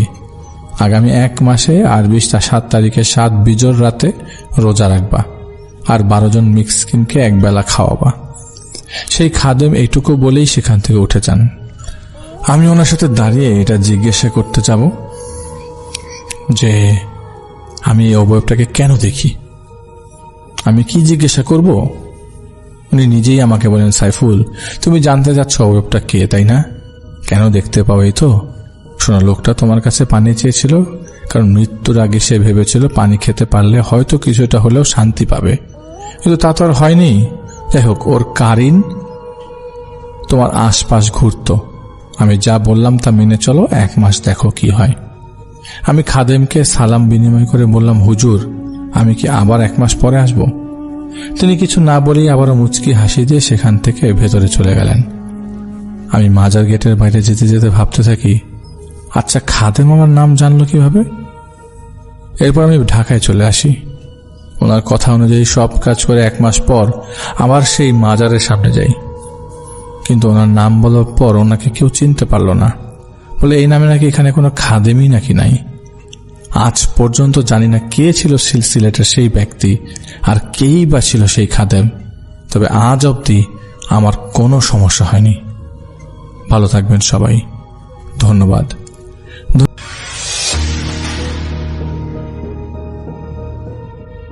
প্রিয় লিসেনার্স, এখন যে ঘটনাটি আপনাদের সাথে শেয়ার করব, এই ঘটনাটি আমাদেরকে যিনি পাঠিয়েছেন উনি একজন নৌবাহিনীর সদস্য, ওনার নাম হক।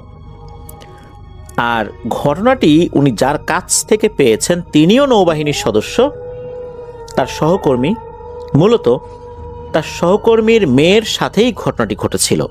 ওই সহকর্মীর নাম হোসেন, ওনার বাড়ি কুষ্টিয়া জেলার কুমারখালী উপজেলার একটি গ্রামে। ওনাদের সহকর্মীদের মাঝে অনেকেই এই ঘটনাটি জানেন, কেননা এই সমস্যাটির সমাধানের জন্য অনেকের সাথেই উনি এটা শেয়ার করেছিলেন। ঘটনাটি মূলত খুলনার খালিশপুরে যে হাউজিং সোসাইটি রয়েছে সেখানেও ঘটেছিল। চলুন ঘটনায় চলে যাই। ঘটনাটি শুরু 2019 সালের দিকে। ওনার সহকর্মী যিনি, তার 1 ছেলে 1 মেয়ে। সেই ছেলেও 2021 সালে আইন শৃঙ্খলা রক্ষাকারী বাহিনীতে চাকরি পেয়েছে। আর ওই সময় মেয়েটার বয়স 12 বছরের মতো।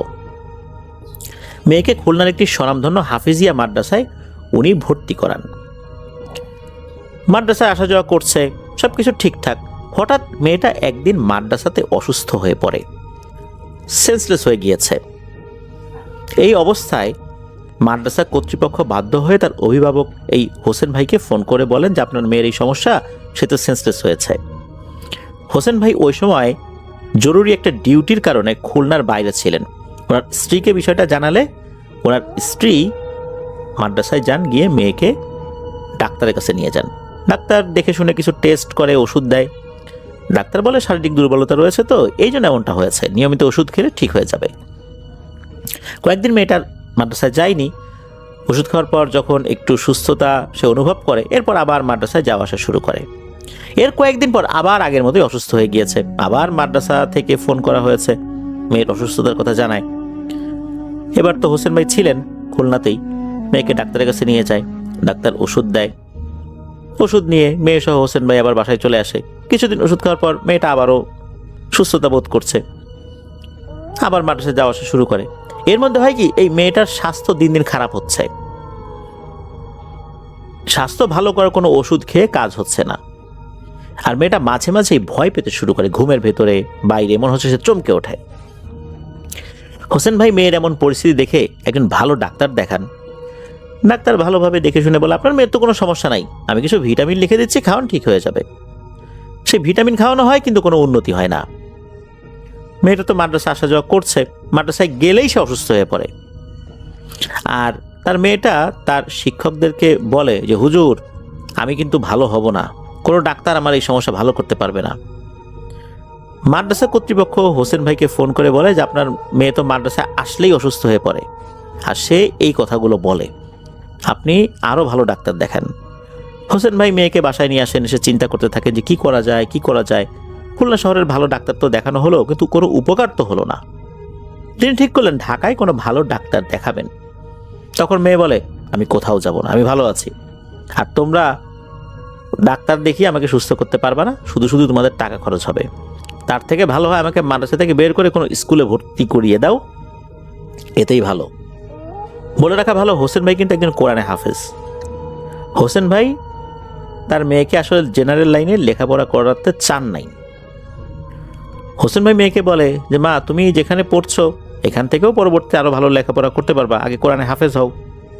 কোরআন তেলাওয়াত করলে সংসারে রহমত আসবে, বরকত আসবে।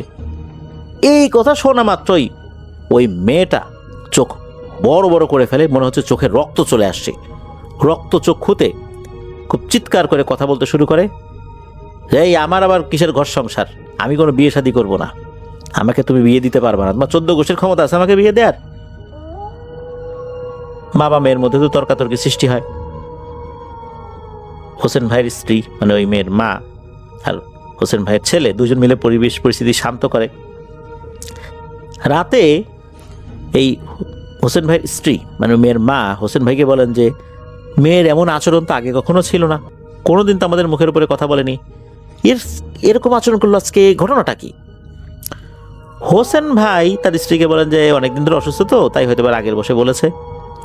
কিন্তু ওনার স্ত্রী বলে, না না, এইটা তো আমার কাছে স্বাভাবিক মনে হয় নাই, আমার মনে হয় ওর অন্য কোনো সমস্যা হয়েছে, কারণ অনেক টেস্ট তো করানো হলো, ডাক্তার দেখানো হলো, কই কোনো সমস্যা ধরা পড়লো না। একটা হুজুরকে দেখাতে হবে, একটা হুজুর দেখালে হয়তো আল্লাহ তাআলা সমস্যার সমাধান করতে পারেন। তখন হোসেন ভাই তার স্ত্রীর কথা একটু চিন্তা ভাবনা করে বলেন, আচ্ছা ঠিক আছে, তুমি যখন বলছো দেখি কি করা যায়। গ্রামের বাড়িতে ফোন করে বলেন যে ভালো কোনো হুজুর আছে কিনা। তখন হোসেন ভাই জানতে পারেন চুয়াডাঙ্গার একজন ভালো হুজুর আছেন। চুয়াডাঙ্গা থেকে কুষ্টিয়া তো কাছাকাছি জেলা, চিন্তা করেন যে কুষ্টিয়া আগে যাই, এরপর চুয়াডাঙ্গায় যাব।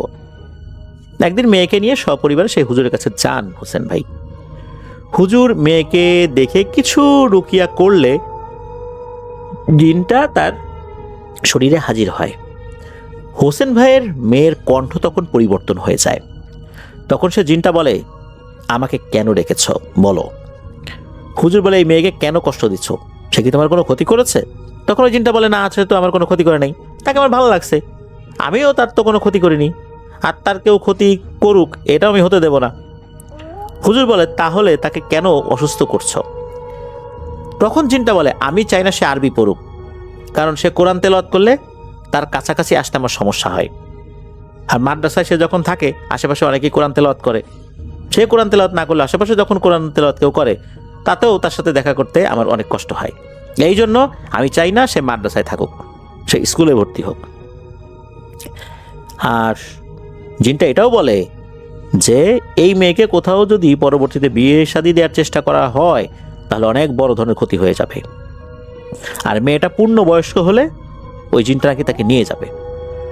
হুজুর বলে, তুমি জিন জাতি, তুমি জিন জাতির মধ্যে কাউকে বিয়ে করো, তুমি কেন এই মেয়ের উপরে এসে আসর করতেছো, বিরক্ত করতেছো, এটা তো সম্ভব না।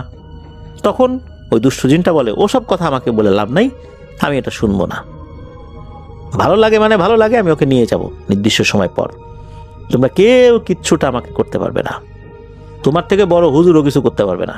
এই বলে সে চলে যায়। হুজুর অনেক চেষ্টা করেও সে জিনকে বন্দি করতে ব্যর্থ হয়। তখন হুজুর তেল পড়া, পানি পড়া এগুলো দেয়, কিছু জিনিস দেয়, কিছু তদবির দেয়, কিছু নিয়মকানুন বলে দেয়। আর হুজুর বলেন যে 6 মাসের মতো আশা করা যায় যে এই জিনটা তার কাছে আসতে পারবে না, আর 6 মাসের মতো যদি আসতে না পারে তাহলে এরা সাধারণত আর ওই রোগীর সাথে থাকে না, এগুলো হচ্ছে আশিক জিন, এগুলো তখন অন্যদিকে চলে যায়।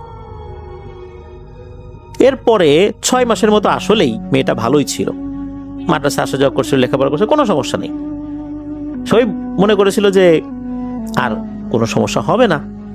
এরপর একদিন হঠাৎ করে মাদ্রাসায় যাওয়ার পথে মেয়েটা রিকশায় অসুস্থ হয়ে পড়ে। যাওয়ার পথে তার মা সাথে করে নিয়ে যাচ্ছিল, মানে তার মায়ের কাঁধের উপরই সে অসুস্থ হয়ে ঢলে পড়ে। তখন তার মা দ্রুত তাকে নিয়ে বাসায় ফেরত আসে। এরপরে তার জ্ঞান ট্যান ফেরে একটু সুস্থ হয়, এরপর থেকে তার মাই সবসময় নিয়ে যেত, নিয়ে আসতো। কিন্তু সমস্যা হচ্ছে যে এই যে অসুস্থতা, এটা তো কমছে না। হোসেন ভাই অফিসের অনেকের সাথে আলোচনা করেন কি করা যায়। খুলনার কইয়া বাজারের ইলিয়াস নামে এক হুজুরের কাছে নিয়ে যান। খুলনার আশেপাশে তার অনেক নাম ডাক আছে। সেই হুজুরও জিনটাকে হাজির করে এবং বলে, তুমি মেয়েটাকে কেন কষ্ট দিচ্ছ? সে ওই একই কথাই বলে। সে বলে 6 মাস তার কাছাকাছি আসার চেষ্টা করেছে কিন্তু পারি নাই, আর ওই রুকিয়ার মেয়াদ শেষ, তাই এখন চলে আসছি। ওর মা বাবা ওর কাছে আমাকে আসতে দিতে চায় না, আমি তো তার কোনো ক্ষতি করব না, আর আমার থেকে তাকে দূরেও তোমরা রাখতে পারবে না। ওই জিনটা আরো বলে যে এদেরকে বাড়ি যেতে বলো, এই মেয়ের কোনো ক্ষতি হবে না। হুজুর তখন সে জিনকে বলে, তাহলে তুমি আর এই মেয়েকে কোনো কষ্ট দিবে না, তুমি চলে যাও, আর কখনো আসবে না। ওই জিনটা বলে, তা তো হবে না হুজুর, আমি তো আসবই। তখন হুজুর বলে, তুমি যদি না যাও তাহলে আমি তোমাকে মেরে ফেলবো। তখন সেই জিনটা হেসে হেসে বলে, তুমি আমার কিছু করতে পারবে? সেই ক্ষমতা বা সেই সক্ষমতা তোমার আছে? আর মনে রেখো, এরপরে যদি এরা আর কোনো হুজুরের কাছে যায়, তাহলে আমার প্রথম যে কাজটা হবে সেটা হলো এর ভাইকে মেরে ফেলা, আর আমি সেটা করব। এই বলেই নাকি ওই জিনটা চলে যায়। হুজুর অনেক চেষ্টা করে ওই জিনটাকে আবার ডাকতেও পারেন নাই, হাজির করতে পারেন নাই, বন্দিও করতে পারেন নাই। হুজুর তখন ওই হোসেন ভাইকে বলে দেন যে সাধারণ কোনো জিন 3-4 মাস, বিশেষ করে আশিক জিন 3-4 মাস কোনো রুগীর ধারে কাছে আসতে না পারলে সে ওই রুগীর কাছে আসার পথ ভুলে যায়। কিন্তু এ তো ভুলে নাই, এ তো স্বাভাবিক কোনো জিন না বা সাধারণ কোনো জিন না, অত্যন্ত শক্তিশালী টাইপের কোনো জিন। উনি কিছু রুকিয়া দেন, বলেন যে ইনশাল্লাহ ভালো হয়ে যাবে। এই যে পানি পড়া, তেল পড়া, এগুলো কিছু দিয়ে দেন। হোসেন ভাই মেয়েটাকে নিয়ে তো বাসায় চলে আসে। সমস্যা হলো কি, মেয়ে বাসায় সবার সাথে খারাপ আচরণ করা শুরু করেছে। এবার মাদ্রাসায় যেতে চায় না, একা একা ঘরে থাকে, চোখ মুখ লাল করে থাকে। হোসেন ভাই কিন্তু এর মধ্যে ভালো হুজুরের খোঁজ নিতে থাকেন। তো ওনার সহকর্মীদের মধ্যে একজন চুকনগরের এক হুজুরের কথা বলেন। তিনি মোবাইলে কথা বলেন হোসেন ভাইয়ের সাথে। হোসেন ভাই তার সাথে যোগাযোগ করেছিলেন, বিস্তারিত বলেন। হুজুর বলেন যে রোগীকে সঙ্গে নিয়ে আসলেও হবে। তা একদিন সকালবেলা ছেলেকে সাথে নিয়ে হোসেন ভাই সেই হুজুরের কাছে রওনা দেন। খুলনার 0 পয়েন্টে যাওয়ার পর বাসা থেকে ওনার ওয়াইফ ফোন করে বলেছে যে এই তুমি কোথায় যাচ্ছ? তোমার মেয়ে কি ভয়ঙ্কর চেহারা করে বলছে যে তোমাকে ফিরিয়ে আসতে হবে। সে বলছে তুমি আর ছেলে চুকনগর যাচ্ছ হুজুরের কাছে, যদি ফিরে না আসো তাহলে নাকি রাস্তায় সে আমাদের ছেলেকে গাড়ির নিচে চাপা দিয়ে মেরে ফেলবে। সে আরো বলে, তোমরা তো অনেক হুজুরের কাছে গিয়েছো, তদবির নিয়েছো, কই কোনো কাজ হয়েছে? কিছু করতে পেরেছো? তখন হোসেন ভাইয়ের ওয়াইফ আবারও হোসেন ভাইকে অনুরোধ করে যে তোমার যাইতে হবে না, তুমি আসো, তোমার মেয়ের ভাগ্য আল্লাহ নির্ধারণ করবে, এখন তুমি যেও না, চলে আসো। এ কথা শোনার পর উনি বাসায় ফেরত আসেন, চিন্তা ভাবনা করতে থাকেন যে কি করা যায়, আরো ভালো কোনো হুজুরের কাছে যেতে হবে, এই জিনটাকে মেরে ফেলতে হবে, যে হুজুর এই শয়তান জিনকে মেরে ফেলতে পারবে তার কাছে যেতে হবে। কয়েকদিন পর হোসেন ভাই বাগেরহাটের চিতলমারী উপজেলার পরানপুর গ্রামের মোহাম্মদ মাহমুদুল্লাহ নামে একজন মাওলানার খোঁজ পান। এখন কথা হচ্ছে, এই মেয়েটাকে নিয়ে উনি যাবেন কি করে? কোনো জায়গায় যাবার আগেই তো সেই জিন জেনে যায়। হোসেন ভাই সেই মাওলানা সাহেবের সাথে কথা বলেন, সবকিছু বলেন। তখন ওই মাওলানা মাহমুদুল্লাহ সাহেব হোসেন ভাইকে কোরআনের কিছু আয়াতের কথা বলেন। এই আয়াতগুলো তেলাওয়াত করে ওই মেয়েটার শরীরে ফু দিয়ে নিয়ে চলে আসলে ইনশাল্লাহ কোনো সমস্যা ওই জিনটা সৃষ্টি করতে পারবে না। আর হুজুর হোসেন ভাইকে বলে দেন যে 4 থেকে 5 দিনের সময় নিয়ে আসতে হবে এখানে, হয়তোবা এখানে বেশ কয়েকদিন থাকলেও থাকা লাগতে পারে, যেহেতু সমস্যাটা জটিল।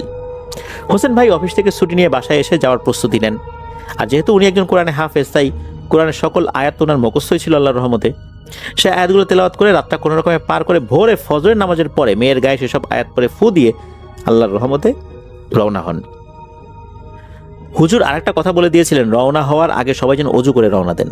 তারা সেভাবেই সব ফর্মালিটি সেরে রওনা হন।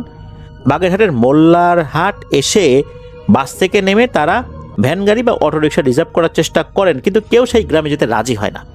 কোনো এক অজানা কারণে অনেক কষ্টে একটা ভ্যান গাড়ি পান। ভ্যানে পথে যেতে ছোট ছোট কিছু সমস্যা হয়, তবে কোনো বড় ধরনের সমস্যা হয়নি। রাস্তায় যেতে কী ধরনের সমস্যা হয়েছে সেটা অবশ্য হোসেন ভাই হক ভাইকে বলেন নাই, বা এটা বলার প্রয়োজন মনে করেন নাই।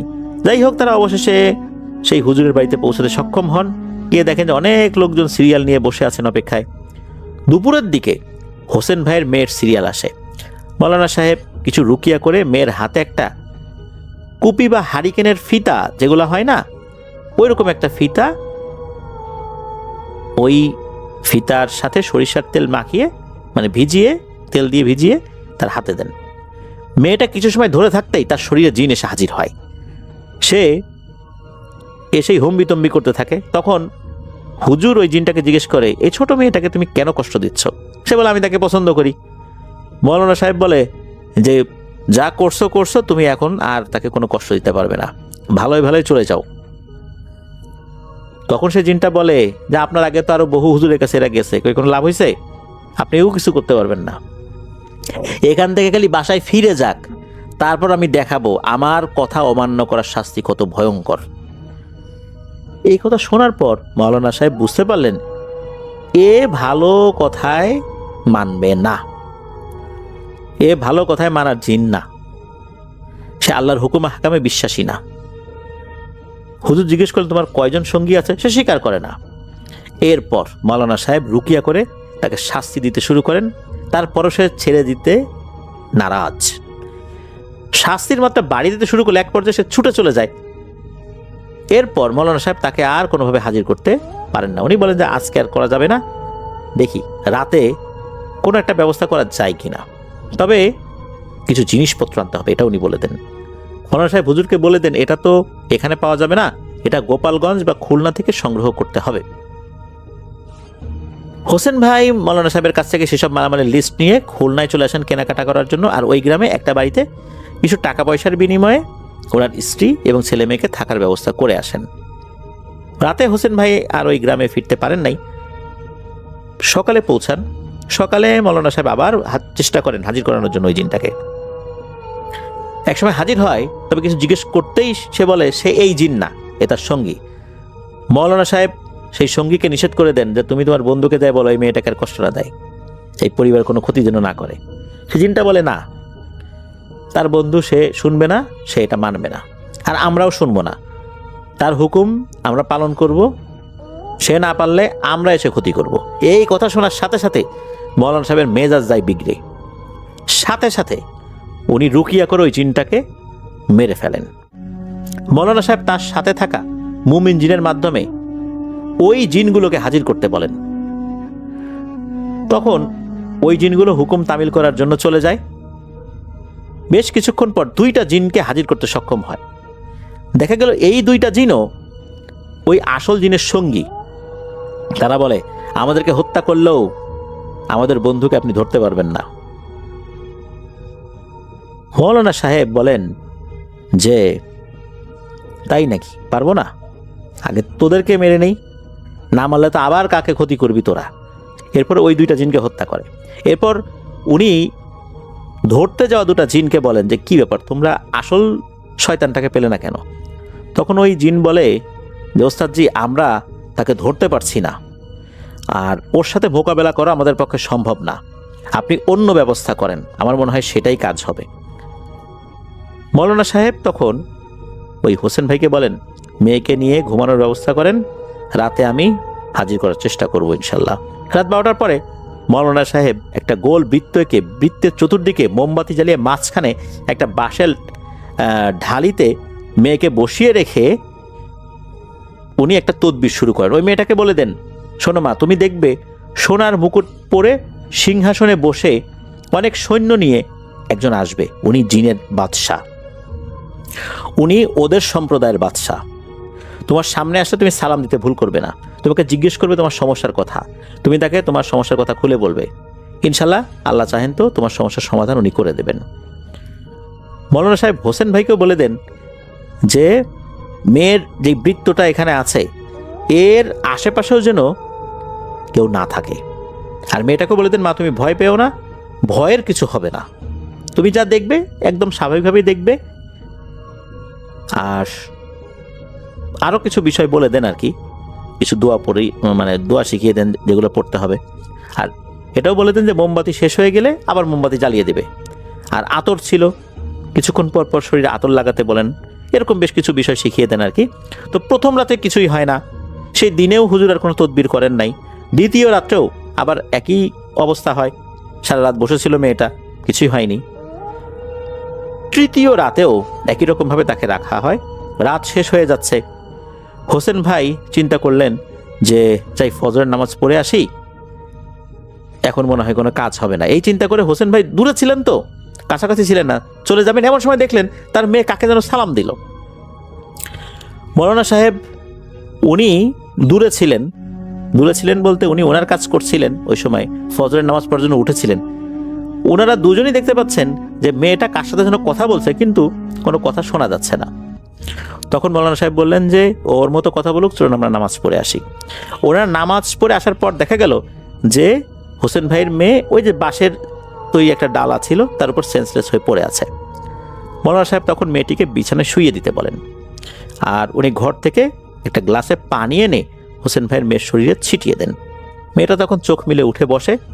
মৌলানা সাহেব তখন হোসেন ভাইয়ের মেয়েকে জিজ্ঞেস করেন যে মা বলো তো তুমি কি দেখলে? মেয়েটি তখন বলে, আমি দেখলাম একটা লোক আসলো, মাথায় সোনার মুকুট পরা। কয়েকজন লোক তার সিংহাসন ঘাড়ে করে নিয়ে আসে। সিংহাসন থেকে নেমে আমার সামনে আসে। আমি ওনাকে সালাম দিলে উনি আমাকে জিজ্ঞেস করেন খুব সুন্দরভাবে, মা বলো তো কি সমস্যা তোমার, তুমি কেন 3 দিন ধরে এভাবে আছো? তখন আমি ওনাকে সব কথা খুলে বলি। উনি হাতের ইশারায় কয়েকজন সৈন্যকে কিছু করতে বললেন, তারা সেখান থেকে চলে যায়। অল্প কিছুক্ষণ পরে একটা সুন্দর দেখতে ছেলেকে ধরে নিয়ে আসে।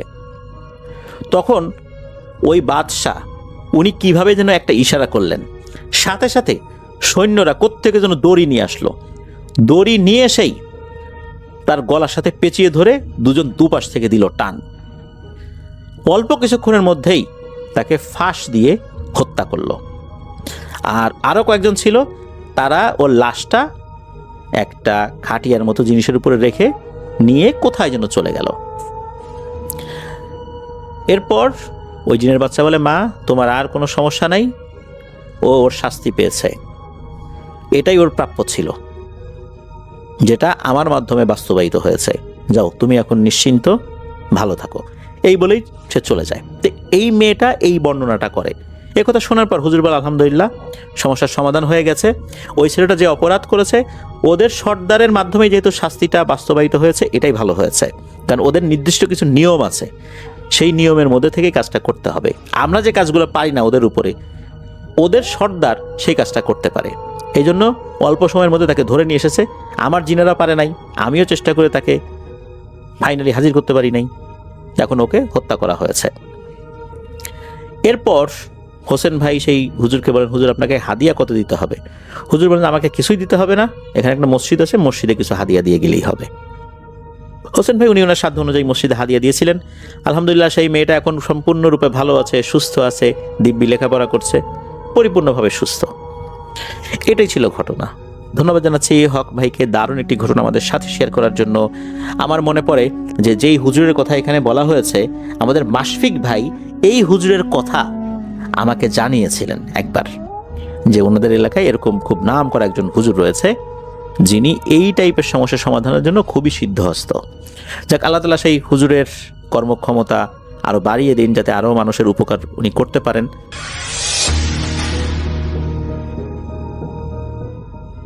প্রিয় লিসেনার্স, এবারের ঘটনাটি আমাদেরকে যিনি পাঠিয়েছেন ওনার নাম বাবু। ওনার বাড়ি খুলনা জেলার দিঘলিয়া উপজেলায়। ঘটনাটি ওনার বাবার কাছ থেকেই উনি শুনেছেন, আর ওনার বাবার সাথেই ঘটে যাওয়া একটি ঘটনা। অনেক আগে থেকেই পারিবারিক বিরোধের জের ধরে ওনাদের পরিবারের উপরে ব্ল্যাক ম্যাজিক করা হয়েছিল। যখন ব্ল্যাক ম্যাজিক করা হয় ওনারা যখন বুঝতে পারেন, এরপর ওনারা যান এক হুজুরের কাছে, সেই ব্ল্যাক ম্যাজিক কাটানোর জন্য রুকিয়া করেন। যখন বুঝতে পারে তার প্রতিপক্ষ যে ব্ল্যাক ম্যাজিকটা কাটানো হয়েছে, তখন সে আবার আর এক কবিরাজ দিয়ে ব্ল্যাক ম্যাজিক করে। এটা যখন আবার ওনারা বুঝতে পারেন, তখন আবার হুজুরের কাছে যান, আবার কবিরাজের কাছে যান, এরকম পাল্টাপাল্টি কাজ চলছে। অনেক টাকা পয়সা নষ্ট হয়। এরপর একজন ব্যক্তি তাকে পরামর্শ দেয় যে আচ্ছা, এই যে হুজুর কবিরাজের কাছে গিয়ে এরকম টাকা পয়সা খরচ করতেছো, এর থেকে তুমি নিজেই কবিরাজি শেখো না। নিজেই কবিরাজি শিখলে তো তোমার উপর কেউ আর এই সমস্ত কিছু করতে পারবে না।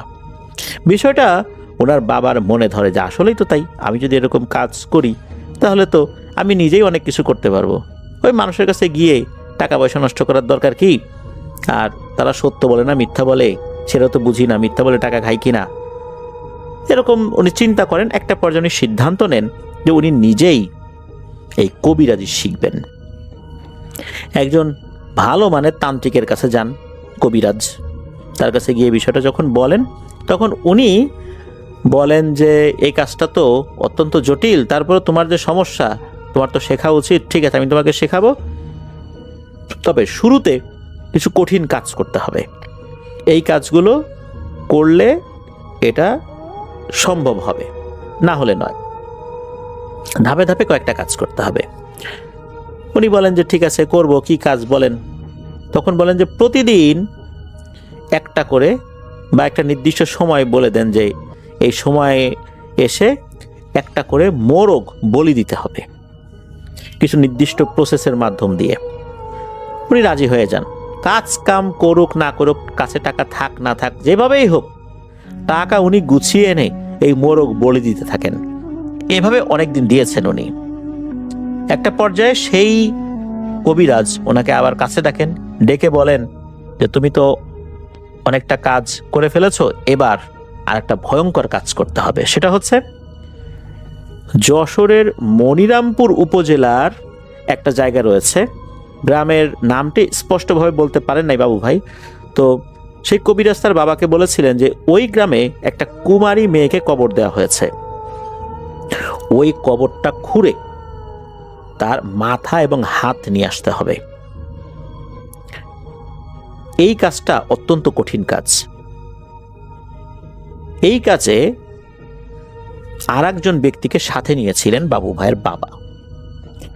তারা আগে থেকেই সেই এলাকায় চলে যান। যখন ওই এলাকায় গিয়েছেন, ওই এলাকায় যাবার পর ওই কবরটা দিনে দিনে শনাক্ত করেছেন, কোন কুমারী মেয়ে মারা গেছে, তার কবরটা কোথায়। আর আগে থেকেই সেই গুরু বলে দিয়েছিলেন যে এরকম এরকম জায়গায়। চিনতে খুব একটা অসুবিধা হয় না, গ্রামে যদি কোনো মানুষ মারা যায় সবাই এই বিষয়টা জানতে পারে, শহরেও জানতে পারে, তবে গ্রামে আরো বেশি জানে। ওই লাশটা মূলত একটা অপমৃত্যুর ছিল। কিভাবে মারা গেছে এটা খুব একটা ভালো করে জানা যায়নি, তবে অপমৃত্যুর লাশ কুমারী মেয়ে এতটুকুই জেনেছিলেন। রাতের বেলা সেই কবর খুঁড়ে লাশের মাথা এবং হাত নিয়ে আসতে হবে। উনি জানতেন, তার গুরু বলেছিলেন যে এই লাশটা মাটি খুঁড়ে তোলার পর তাকে তুলে ফেলতে হবে উপরে। এই লাশটা কথা বলবে, খেতে চাইবে, তাকে খাবার দিতে হবে। খেতে যে চাইবে তাকে কি খাবার দেয়া যায়? এক বস্তা মুড়ি নিয়ে গিয়েছিলেন সাথে করে। সত্যি ওনারা রাতের বেলা যখন ওখানে যান, অমাবস্যার ঘুটঘুটে অন্ধকার, এই কাজগুলো নাকি অমাবস্যাতেই করতে হয়। ঘুটঘুটে এই অন্ধকারে যখন ওনারা কাজ করছেন, কবর খোঁড়া হয়ে গেল, উপরের চাটাইটা সরিয়ে ফেলা হলো। যখন বাঁশগুলো সরাবেন, বাঁশগুলো যখন তোলার চেষ্টা করছেন, মনে হচ্ছে নিচ থেকে কেউ বাঁশ টেনে ধরছে, বাঁশগুলো সরাতে দেবে না। কেউ যে একজন টেনে ধরছে এটা বোঝা যাচ্ছে। নিচ থেকে কেউ যদি টেনে ধরে, উপর থেকে কেউ যদি সরানোর চেষ্টা করে, এক ধরনের অনুভূতি হয়, কিন্তু এটা কিন্তু ওনার হচ্ছিল। মাটির সাথে যে শক্ত হয়ে লেগে আছে বিষয়টা এরকম না। উনি বুঝতে পারছেন নিচের থেকে শক্তিশালী কেউ ওই বাঁশগুলো টেনে ধরছে। এরপরেও উনি ওনার মতো করে মন্ত্র পড়ে সেগুলো সরাচ্ছিলেন। অসুবিধা হচ্ছিল কিন্তু সরাচ্ছিলেন। এভাবে সরাতে সরাতে সবগুলো বাঁশ যখন সরিয়ে ফেলেন, উনি দেখতে পান ভেতরে আর কেউ নাই, ওই ডেড বডিটাই পড়ে আছে, মাত্র কয়েকদিনের কবর। ওনার সাথে থাকা ওই ব্যক্তিকে সাথে নিয়ে ওই লাশটা ওনারা উপরে তোলেন। যখনই উপরে তুলেছেন, ওই লাশটা উঠে বসে কথা বলতে শুরু করে। বলে, কিরে তোরা এখানে কেন আসছিস? আর আমি কিন্তু খুব ক্ষুধার্ত, আমাকে খাবার দেওয়ার জন্য কি নিয়ে আসছিস? তখন বাবু ভাইয়ের বাবা বলেন যে তোমার জন্য মুড়ি নিয়ে আসছি, নাও খাও। এক বস্তা মুড়ি তার সামনে দেয়। ওই লাশটা অল্প সময়ের মধ্যেই ওই এক বস্তা মুড়ি খেয়ে ফেলে। এরপর ওই লাশটা বলে, আমার কাছে তোরা কি চাস? তখন বাবু ভাইয়ের বাবা বলে, তোমার মাথা এবং হাত চাই।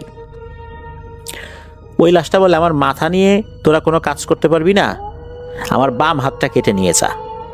যেই না এটা বলেছে, সাথে সাথে বাবু ভাইয়ের বাবা, ওনার তো পূর্ব প্রস্তুতি ছিলই, বাম হাতের উপর এক কোপ দিয়েছে, এক কোপ দিয়ে হাত আলাদা করে ফেলেছে। কিন্তু হাত আলাদা করার পর লাশটা যে চিৎকার করবে, বিষয়টা কিন্তু এরকম না।